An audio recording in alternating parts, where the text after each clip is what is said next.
Bismillahirrahmanirrahim. Api sejarah halaman 148, posisi paling kiri di pertengahan. Saya ambil buku ini karena referensinya paling akurat ya. Menurut saya paling akurat karena banyak referensinya. Antum pernah dengar nama Prabu Siliwangi? Baik. Prabu Siliwangi, bentang kekuasaannya di awal abad ke-14, di akhir abad ke-15. Itu beliau dari Banten sampai dengan ke awal Jawa, ujung Jawa. Kuasanya luar biasa, masih Hindu. Dan pemerintahannya, Masya Allah, ketika Islam masuk, itu nggak ada pertentangan, biasa aja. Ulama sudah ada, nyaman, tenang, biasa. Yang paling hebat, ketika sedang inspeksi, datang ke Karawang. Daerah Karawang. Ditemukan seorang perempuan, namanya Nyai Subang Larang. Sedang membaca Al-Quran. Nyai Subang Larang itu diantara muridnya Syekh Qura. Syekh Qura itu nama aslinya Syekh Hasanuddin. Ketika pulang dari Mekah, maka disebut Ummul Qura, maka disebut Syekh Qura. Bikin pesantren beliau di Karawang. Sampai sekarang masih ada pesantren Syekh Qura. Baik di antara muridnya namanya Nyai Subang Larang. Baca Al-Quran. Begitu dibaca, datang ini mendengar bacaannya, melihat siapa yang baca, seketika jatuh hati. Bukan jatuh kaki, hati. Masya Allah. Begitu dilihat, langsung mengajukan lamaran. Penguasa, raja, kaya, tampan, Masya Allah. Tiba-tiba anak antum dilamar. Kira-kira terima nggak? Kaya, tampan, penguasa, diterima nggak? Halo? Jangan dulu, lihat dulu, ini kan bukan muslim. Oh, bukan pakai bukan muslim. Quran surah kedua ayat 221. Lihat kalimatnya. Wala tankihul musyrikati hatta yu'minna wala amatun mu'minatun khairum min musyrikati walau a'jabatkum. Jangan Anda menikahi perempuan-perempuan yang belum beriman. Orang Islam yang wajahnya biasa-biasa itu lebih bagus daripada menikah dengan non-muslim tapi rupawan. Pilih mana? Pilih perempuan soleha tapi parasnya biasa, atau non-muslim tapi cantiknya luar biasa. Pilih mana? Nggak ada pilihan yang ketiga, nggak usah maksa. Nggak usah maksa. Nggak ada pilihan ketiga. Quran tidak memberikan pilihan ketiga. Itu ujian iman. Selalu pasti. Saya yakin pasti pilih yang ketiga. Kalau bisa Ustaz cantik dan beriman. Masya Allah. Ya, selalu begitu. Maka ini yang paling menarik. Yang paling menarik. Dulu orang berislam itu kuat benar. Begitu datang, saya ingin melamar Anda. Apa kata beliau? Lihat. Kalau orang sudah terbiasa melafadzkan lafaz Allah, lisannya berkata benar, maka akan kaku mengatakan yang buruk-buruk. Lisan yang selalu bersyahadat tidak akan pernah mengucapkan kalimat yang keluar dari syahadatnya. Kaku dia.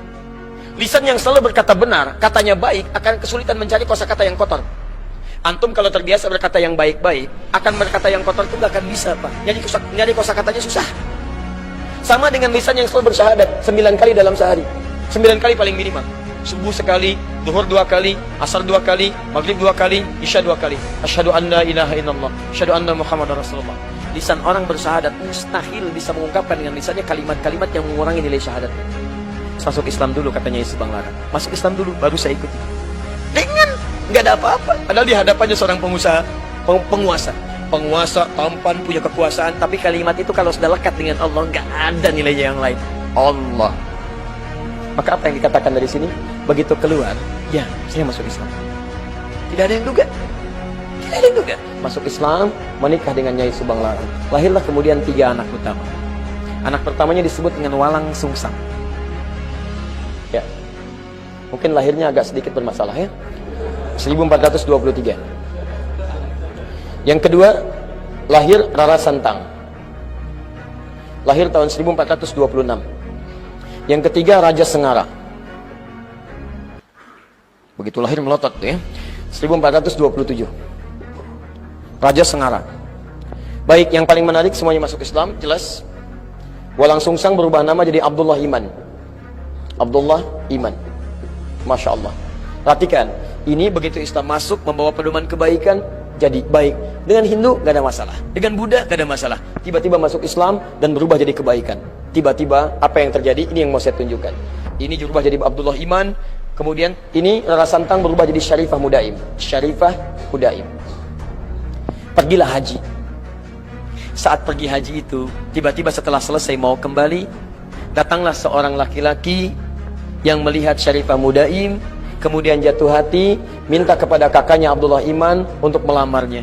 maka diizinkan menikahlah kemudian. Menikahlah Syarifah Mudaim dengan seorang laki-laki itu. Namanya siapa? Namanya Syarif Abdullah. Berasal dari Mesir. Maka diboyonglah ke Mesir. Saya simpan dulu di sini. Abdullah Iman kemudian pulang ke Nusantara, bertemu lagi dengan bapaknya.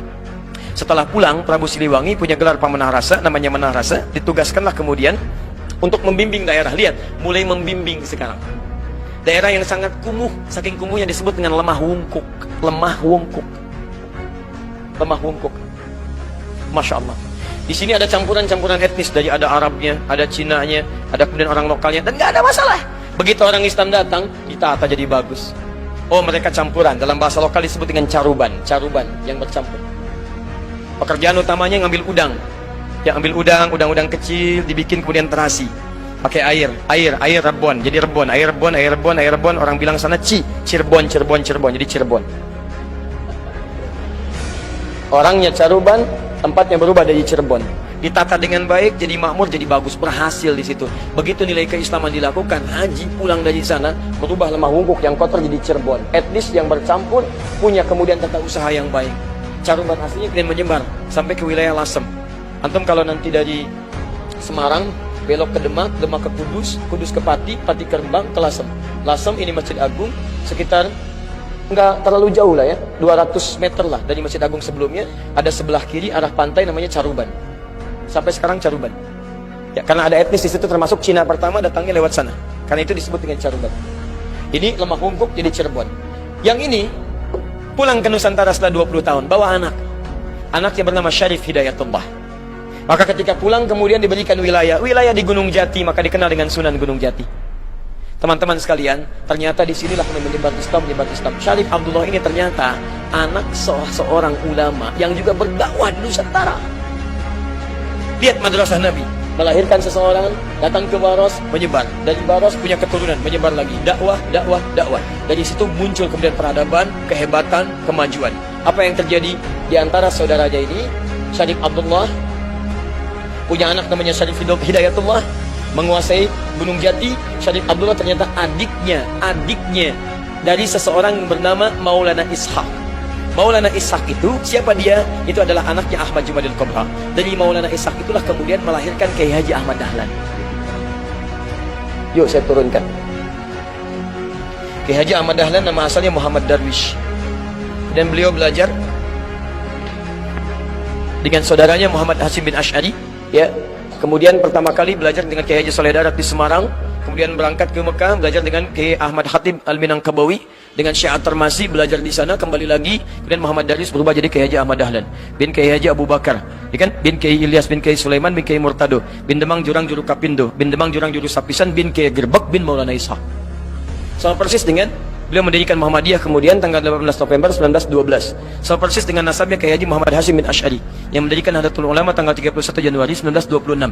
Beliau Kiai Haji Muhammad Hashim bin Ash'ari bin Abdul Wahid. Abdul Wahid nama aslinya bin Abdul Wahid bin Abdul Halim. Abdul Halim nama aslinya Pangeran Benawa, dikenal dengan Sultan Hadiwijaya. Bin Abdullah bin Abdul Fattah, dikenal dengan Joko Tingkir. Ya, kemudian bin Abdul Aziz bin Abdul Rahman bin Maulana Ishaq. Ya, Walid Raden Ainul Yakin. Siapa Maulana Ishaq itu? Anaknya Ahmad Jumadil Kubra. Siapa Ahmad Jumadil Kubra itu? Keturunan dari Ali Zainal Al-Kabir. Ali Zainal Al-Kabir anaknya Ali Zainal Abidin. Ali Zainal Abidin keturunan dari Al-Husain. Al-Husain adiknya Al-Hasan. Al-Hasan anaknya Ali bin Abi Thalib radhiyallahu ta'ala anhu. Ali bin Abi Thalib suaminya Fatimah Az-Zahra. Fatimah putri Muhammad sallallahu alaihi wasallam.